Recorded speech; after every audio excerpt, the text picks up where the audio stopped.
Hi students. इस video में हम किंगडम प्रोटिस्टा देखेंगे। हम अभी देख रहे हैं विटकर का 5 किंगडम क्लासिफिकेशन, जिसमें प्रोटिस्टा जो है वो सेकंड नंबर का किंगडम है। इससे पहले जो किंगडम था वो मोनेरा किंगडम था, और मोनेरा किंगडम में जितने भी ऑर्गेनिज्म थे वो सब प्रोकैरियोट थे। मोनेरा किंगडम में जितने भी ऑर्गेनिज्म थे वो यूनिसेलुलर प्रोकैरियोट थे।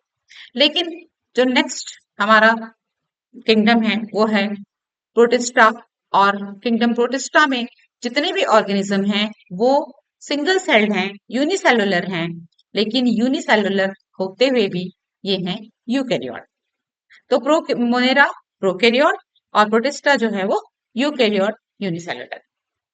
इसके बाद जितना भी आगे का किंगडम है, जो हायर किंगडम है, उसमें है फंजाई, प्लांटी और एनिमेलिया।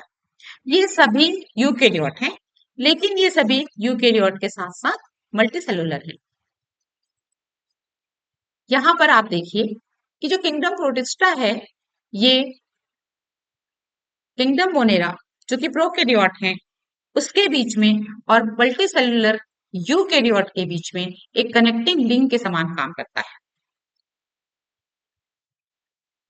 किंगडम प्रोटिस्टा में जो ऑर्गेनिज्म पाए जाते हैं उनमें से कुछ ऑर्गेनिज्म का बिहेव फंजाई के जैसा है, कुछ ऑर्गेनिज्म का बिहेवियर प्लांट के समान है, और कुछ ऑर्गेनिज्म का बिहेवियर जो है वो एनिमल के समान है।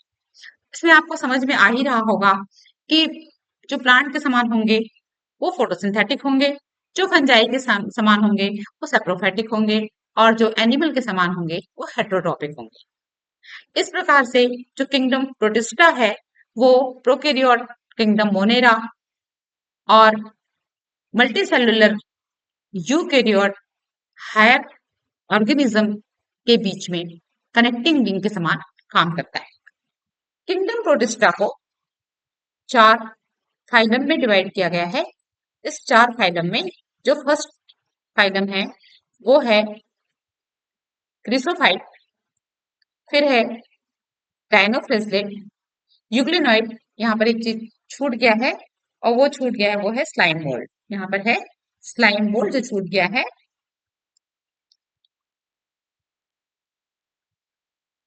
ये स्लाइम मोल्ड यहाँ पर छूट गया था, और है प्रोटोजोन्स।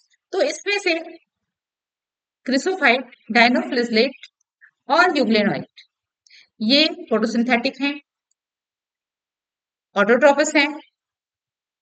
स्लाइम मोल्ड जो है वो सेप्रोफाइट है, मतलब ये फंजाई के जैसा बिहेव करता है, और प्रोटोजोन्स जो हैं वो हेट्रोट्रोपिक है। हम अब एक एक फाइलम के बारे में आगे जो है वो स्टडी करेंगे। तो सबसे पहला हम देखेंगे वो है क्रिसोफाइट्स।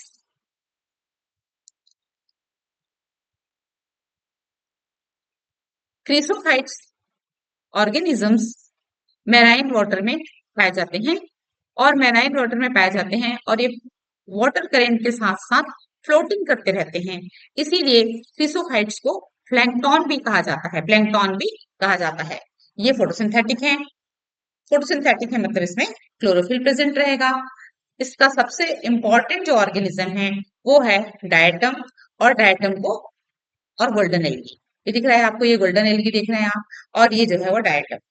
ये दिख रहे हैं आप डायटम, और ये है गोल्डन एल्गी। तो इसके मेन जो इम्पोर्टेंट ऑर्गेनिज्म है गोल्डन एल्गी और डायटम।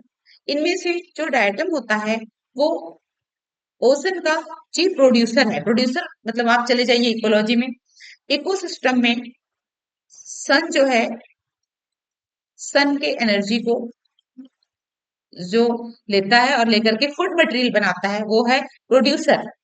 तो ओसन का चीफ प्रोड्यूसर जो है वो डायटम है। इसके जो सेल होते हैं, ये सेल देख रहे हैं वो ओवरलैपिंग होते हैं। कैसे ओवरलैपिंग होता है? जैसे कि आपने सोप का कवर देखा है, ऐसे सोप का कवर है जिसमें सोप रखते हैं, ऊपर से ऐसे उसका कवर रहता है। तो जब सोप का कवर ढक गया तो उनके बीच में जो ब्लैंक स्पेस है वहां पर यहाँ पर सिलिकॉन ऐसे जमा हुआ रहता है, और सिलिकॉन जमने के कारण से इसकी जो वॉल होती है वो वॉल बहुत ज्यादा स्ट्रांग हो जाती है, जिसको कि तोड़ा नहीं जा सकता है। ये है इनडिस्ट्रक्टेबल होते हैं। डायटम, जब डायटम इसके अंदर नहीं रह जाते हैं तब ये अपने हैबिटेट में बहुत सारे इसी प्रकार के सेल को डिपॉजिट कर देते हैं और डिपॉजिट करने के बाद एक डायटम अर्थ का फॉर्मेशन करते हैं। नेक्स्ट जो है वो है डाइनोफ्लैजलेट। आपको नाम से समझ में आएगा डाइनोफ्लैजलेट। डाइनोफ्लैजलेट का क्या मतलब होगा? डाइनोफ्लैजलेट का मतलब है कि इसमें दो फ्लैजेला पाए जाएंगे। ये फोटोसिंथेटिक हैं, ये भी मेराइन में रहते हैं और मेराइन में रहते हुए ये फोटोसिंथेटिक नेचर के हैं। ये येलो, ग्रीन और ब्लू पिगमेंट्स जो होते हैं वो इसमें पाया जाता है। इसमें दो फ्लैजेला होते हैं डायनोफ्लैजलेट्स में।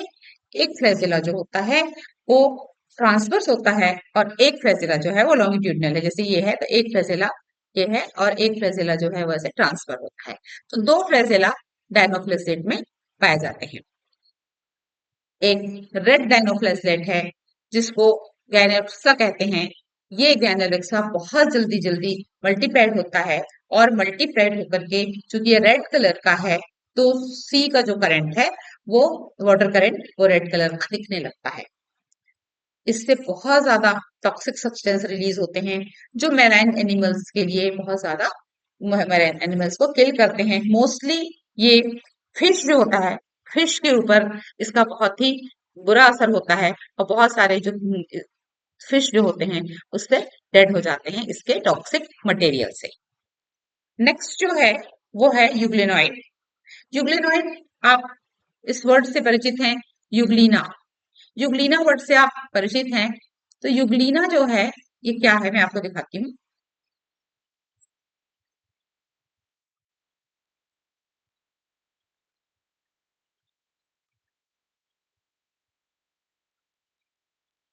ये देखिए यूग्लिना, ये फ्रेश वाटर ऑर्गेनिज्म है और ये फ्रेश वाटर ऑर्गेनिज्म है और साथ ही साथ ये फोटोसिंथेसिस भी करते हैं।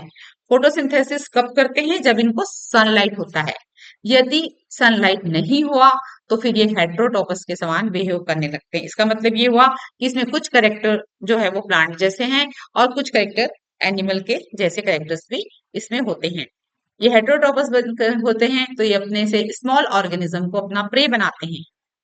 इनके बॉडी के ऊपर में जो ये यूग्लिना है इसके बॉडी के ऊपर में जो इसकी सेल वॉल होती है ये एक प्रोटीन रिच लेयर की बनी होती है और ये पेलिकल है। प्रोटीन रिच जो लेयर है वो पेलिकल है और इस पेलिकल के प्रेजेंस के कारण ही यूग्लिना की जो बॉडी होती है वो बहुत ज्यादा फ्लेक्सिबल होती है। अगला जो प्रोटिस्टा अगला जो प्रोटिस्टा है, प्रोटिस्टा का अगला जो फाइलम है वो है स्लाइम मोल्ड। स्लाइम मोल्ड जो है उसका बिहेवियर जस्ट लाइक फंजाई के जैसा है क्योंकि ये जो प्रोटिस्टा का फाइलम है ये सेप्रोफाइटिक होते हैं और सेप्रोफाइटिक कौन होता है? फंजाई होता है। वैसे ही ये सेप्रोफाइटिक होता है। मैंने पहले ही बताया है आपको कि प्रोटिस्टा के जो ऑर्गेनिज्म हैं वो कुछ बिहेव करते हैं इसके समान, प्लांट के समान कुछ बिहेव करते हैं यूगिना इस फंजाई के समान और कुछ बिहेव करते हैं एनिमल के समान। तो स्लाइम मोल्ड जो होते हैं वो बिहेव करते हैं फंजाई के समान। फंजाई के समान बिहेव करते हैं, सेप्रोफाइटिक नेचर के हैं। मतलब जितने भी डिकेइंग मटेरियल हैं, डिकेइंग मटेरियल जो है उसके ऊपर इनका फूड मटेरियल वो डिकेइंग मटेरियल होते हैं। इन जब फेवरेबल कंडीशन होता है तब ये एग्रीगेट हो जाते हैं और इनके एग्रीगेशन को प्लाज्मोडियम कहा जाता है।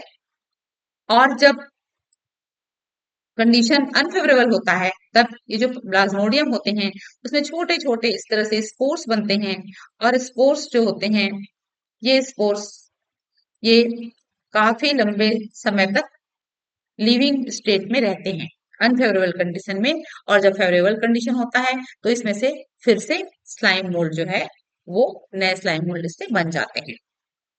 नेक्स्ट जो प्रोटिस्टा है वो प्रोटिस्टा है प्रोटोजोन्स। प्रोटोजोन्स प्रोटोजोन्स फाइलम जो हम देखेंगे तो प्रोटोजोन फाइलम में बिलोंग करने वाले ऑर्गेनिज्म होते हैं उनका जस्ट बिहेवियर जो है वो एनिमल के समान होता है और ये सब हेट्रो हेट्रोट्रोपस नेचर के होते हैं। सबसे पहला जो ऑर्गेनिज्म है वो है अमीबॉइड प्रोटोजोन। अमीबॉइड प्रोटोजोन्स आप सब नाम से परिचित हैं। ये अमीबा दिख रहा है, ये अमीबा में न्यूक्लियस भी है, यहाँ पर ये न्यूक्लियस है और यहाँ पर इसका ये जो है ये वैक्यूल वैक्यूल भी इसमें पाया जाता है। तो यूग्लिना में इसमें न्यूक्लियस भी है, वैक्यूल भी है, ये सब चीजें अमीबा में पाई जाती हैं।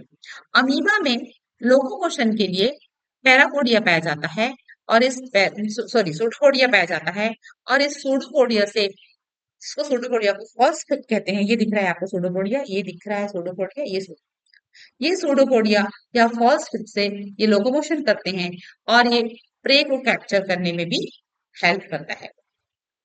नेक्स्ट प्रोटोजोन जो है वो है फ्लैजलेट। नेक्स्ट प्रोटोजोन जो है वो फ्लैजलेट है, फ्लैजलेट प्रोटोजोन। फ्लैजलेट प्रोटोजोन जैसे कि नाम से पता है कि जो फ्लैजलेट प्रोटोजोन होंगे उसमें फ्लैजेला पाया जाएगा। ये देख रहे हैं आप, ये देखिए, ये दिख रहा है आपको, ये फ्लैजेला पाया जाता है। ये है ट्रिपेनोसोमा और ये जो ट्रिपेनोसोमा है ये स्लीपिंग सिकनेस कॉज करता है। स्लीपिंग सिकनेस डिसीज होती है ह्यूमन बीइंग में, ये होता है इसी ट्रिपेनोसोमा के कारण से, जो ट्रिपेनोसोमा फ्लैजलेट प्रोटोजोन है। और ये स्प्रेड किसके थ्रू होता है? सेसे फ्लाई। सेसे फ्लाई है मॉस्किटो। सेसे फ्लाई जो है वो जैसे कि हाउस फ्लाई होता है, फ्लाई जैसे फ्लाई जैसे हाउस फ्लाई है उसी टाइप का एनिमल है। ये इसको स्प्रेड करता है, किसको? ट्रिपेनोसोमा। इसके बाद नेक्स्ट जो इसके बाद में जो नेक्स्ट फाइलम है वो है स्पोरोजोआ, सॉरी सिलिएटा। सिलिएटा जो प्रोटोजोन्स होते हैं वो सिलिएटा प्रोटोजोन में आप यहाँ पर देख रहे हैं पैरामीशियम आपको दिख रहा है और ये जो पैरामीशियम है इसमें बहुत सारे सीलिया प्रेजेंट है, छोटे छोटे सीलिया दिख रहे हैं आपको, ये बहुत सारे सीलिया इसमें प्रेजेंट दिखते हैं।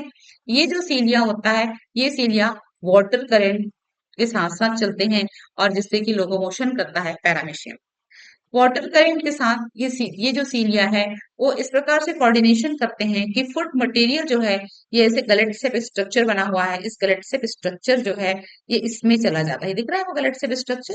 तो ये गलेट शेप स्ट्रक्चर में फूड मटेरियल जो है वो चला जाता है, ये सीलिया के कारण से। तो सीलिया लोकोमोशन का में हेल्प करता है एज वेल एज ये प्रे को कैप्चर करने में भी ये हेल्प करता है। नेक्स्ट जो फाइलम है वो नेक्स्ट फाइलम इसका है वो है स्पोरोजोआ। स्पोरोजोन प्रोटोजोन जो होते हैं वो सभी होते हैं पैरासाइट। ह्यूमन बीइंग में भी पैरासाइट होते हैं ये, और अदर एनिमल्स जो होते हैं उसमें भी पैरासाइट होते हैं। इसमें से आपने नाम सुना होगा प्लाज्मोडियम का। तो जो प्लाज्मोडियम होता है, प्लाज्मोडियम मलेरिया डिसीज फैलाता है ह्यूमन बीइंग में, इसका नाम आपने बहुत सुना है।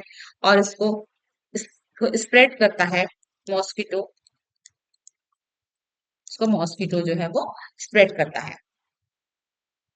इस प्रकार से आपने देखा कि प्रोटिस्टा किंगडम जो है उसमें जितने भी ऑर्गेनिज्म पाए जाते हैं वो ऑर्गेनिज्म का बिहेवियर जो है वो कुछ ऑर्गेनिज्म उसमें प्लांट के जैसा बिहेव करते हैं, कुछ ऑर्गेनिज्म इसमें फंजाई के जैसा बिहेव करते हैं और कुछ ऑर्गेनिज्म इसमें एनिमल के जैसा बिहेव करते हैं। इन सब के क्वेश्चंस मैं आपको सीधे एक वीडियो में बताऊंगी जो नेट में पूछे गए हैं। Thank you students.